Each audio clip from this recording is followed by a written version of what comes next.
कर्म बंधन एक ऐसा जटिल विषय है जिसे समझने में अक्सर भूल की जाती रही है। कर्म बंधन एक बहुत ही जटिल पैटर्न है। भारत में कर्म बंधनों की सबसे ज्यादा मान्यता है। सामान्यतः मनुष्य पूरा जीवन एक बेहोशी की अवस्था में जीता है और वह उसी अवस्था में अपने पिछले कर्मों को फल को भोगता रहता है और साथ ही कुछ नए कर्म जोड़ता रहता है। इसी प्रकार से उसके जीवन में बहुत से उतार चढ़ाव आते हैं, जिनके चलते उसे कभी कभी एकदम से छोटा सा होश आता है और वो कहता है कि अरे ये क्या, ये सब कुछ जीवन में हो क्यों रहा है, आखिर ये मेरे साथ ही ऐसा क्यों हो रहा है। कभी कभी आपको एहसास होता है कि आपके चाहने या न चाहने से कुछ नहीं होता, अभी तो सब कुछ हो रहा है। आखिर ये कर कौन रहा है? मैं चाहता कुछ हूँ और होता कुछ है। क्या मेरे साथ जो हो रहा है वो पहले से ही निश्चित किया जा चुका है? ऐसे में उसे लगता है कि शायद कुछ कर्म बंधन जैसी चीजें होती हैं। आज मैं जो कुछ कर रहा हूँ और मेरे जीवन में जिस प्रकार की परिस्थितियां चल रही हैं, वो शायद मेरे कुछ पिछले जन्मों का ही फल है। और फिर इतने से होश के बाद वह उस कर्म बंधन के चक्कर को समझने की कोशिश करता है। परंतु कर्म बंधन एक जटिल प्रकार का माया जाल है, एक प्रकार की भूल भुलैया, जिसे आप समझने चलेंगे तो समझ नहीं पाएंगे। आप भूल भुलैया में घुसेंगे तो बार बार टक्कर खाएंगे, परंतु आपको इस माया जाल से निकलने का रास्ता नहीं दिखेगा।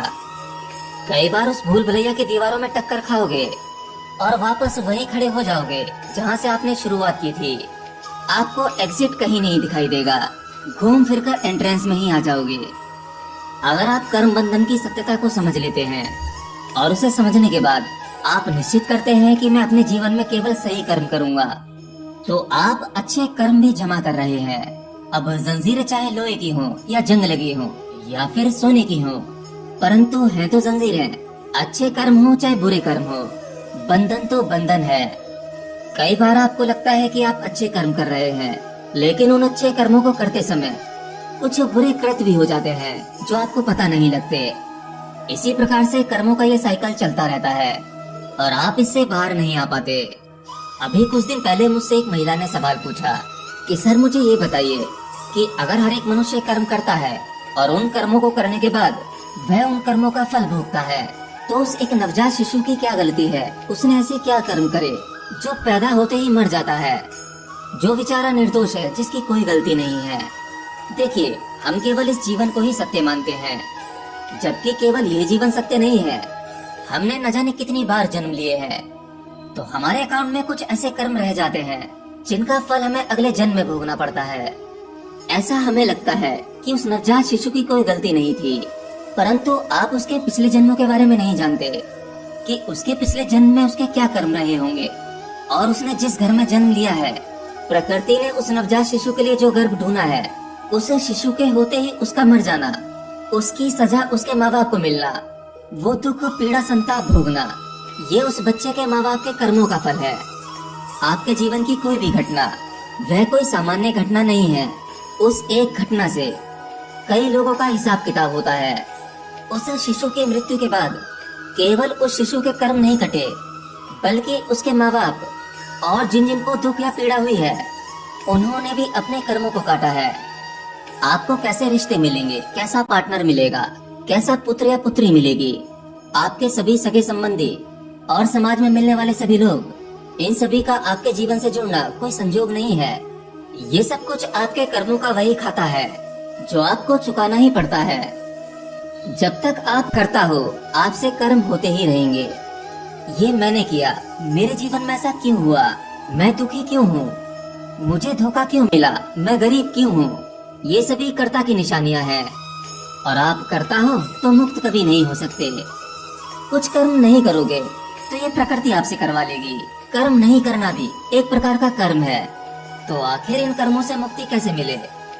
देखिए, अगर आप कर्म बंधन का बेसिक समझ लेते हैं और अपने कर्मों को वॉच करने लगते हैं, एक वॉचर बन जाते हैं, तो आपको ध्यान रखना चाहिए कि आपके साथ में जो भी घटना हो रही है, आपको उस घटना से जुड़ना नहीं है। जैसे ही आप भावनात्मक रूप से घटना से जुड़ जाते हैं और थोड़े भी इमोशनल हो जाते हैं, तब आप उस बंधन में फिर बंध जाते हैं। आपको अपने आप को एक दूरी पर रखना है। आपको समझना है कि आपके जीवन की हर एक घटना आखिर होती किसके साथ है, इन कर्मों को भोग कौन रहा है, कौन भावनात्मक रूप से दुखी होता है, कौन खुश होता है, ये शरीर या आपका मन, या आपके भीतर ऐसा कुछ है जिससे कोई फर्क नहीं पड़ता, जो इन सबसे अछूता है, जो इन सबको देखता है, वो वॉचर, वो दृष्टा। बस आपको वो दृष्टा साधना है। आपके जीवन में कुछ बुरा होता है तो ये बुरा आपके मन को लगता है। मन को बुरा लगने के बाद शरीर से कुछ एक्शन या रिएक्शन होता है, जिसका प्रभाव आपके चेहरे पर या आपके शरीर पर दिखने लगता है। लेकिन जब आप अपने आप को देखने लगते हैं, हर एक घटना को दूर से देखते हैं, आप देखते हैं कि आपके भीतर भावनाओं का बवंडर चल रहा है। आप किसी भी घटना में किस प्रकार से लिप्त हैं, चीजें आपके मन के साथ हो रही हैं, मन उससे रिएक्ट कर रहा है, यानी आपने अपने मन से कुछ दूरी बना ली है। इसे देखते देखते एक दिन ये मन भी अपसेंट हो जाता है।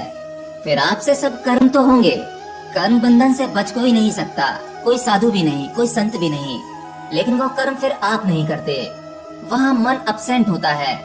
आपके सभी कर्मों का अकाउंट एक एक करके पूरा होने लगता है, और जो भी नए कर्म बनते हैं फिर वह आपके खाते में नहीं लिखे जाते, क्योंकि आपने उनसे पहले ही दूरी बना ली है। आपने अपने आप को उन कर्मों से जुड़ा हुआ जाना ही नहीं, बस आपने अपने आप को बीच में साध लिया। कर्म तो लगभग सभी सांसारिक होंगे, वो दिखने में सांसारिक लगेंगे, परंतु आप भीतर से आध्यात्मिक हो चुके होंगे कि वो एक जो समस्त संसार, समस्त सृष्टियों को चला रहा है। करता तो केवल वही है। We all are medium. बस इतना होश साध लेना, यही एक मार्ग है जो आपको धीरे धीरे कर्म बंधनों से मुक्ति दे सकता है। लेकिन याद रखना, इस वीडियो को सुनने के बाद आप सोचेंगे कि आप कर्म बंधन को समझ चुके हैं, अब हम दृष्टा बन गए हैं। लेकिन जैसे ही कोई घटना आपके जीवन में होती है और वह घटना आपको भावनात्मक रूप से दुखी या खुशी देती है, तब आप फिर से कर्ता हो जाते हो। ज्यादा भावुक होना, अपने मन को ही मैं मानना होता है। जबकि मन मैं नहीं है तो आप संसार की जितनी भी घटनाओं से इमोशनली अटैच हो जाते हो, उसके सुख और दुख को भोगते हो, तो आप कभी मुक्त नहीं हो सकते। और जैसे ही आप इन सब चीजों को दूर से खड़ा देखते हो, अपने मन से एक दूरी बनाते हो, घटनाएं तब भी सारी होंगी, सुख दुख तो तब भी आएंगे, क्योंकि खाता भी भरा हुआ है, उस अकाउंट का हिसाब तो आपको देना ही होगा। परंतु अब आपके भीतर से वो दृष्टा इन सभी चीजों को होता हुआ देखता है, वो भोगता नहीं है, केवल अब देखता है। इसी को कहते हैं मन से एक दूरी बना लेना। और फिर मैंने कहा ना, एक दिन ये मन भी एब्सेंट हो जाता है, तब आप इससे मुक्त हो जाते हो और अंत में उस परमात्मा को पकड़ लेना। बस अब कुछ नहीं चाहिए, ना अच्छे कर्म, ना बुरे कर्म, और ना ही दृष्टा। अब तो जो है बस केवल वही एक है। फिर उसके बाद आप इस भूल भुलैया के माया जाल से बाहर निकल जाते हो, कर्म का वह गुब्बारा फूट जाता है और आप सदा के लिए मुक्त हो जाते हो। आपके भीतर मौजूद वो परमात्मा स्वयं परमात्मा में विलीन हो जाता है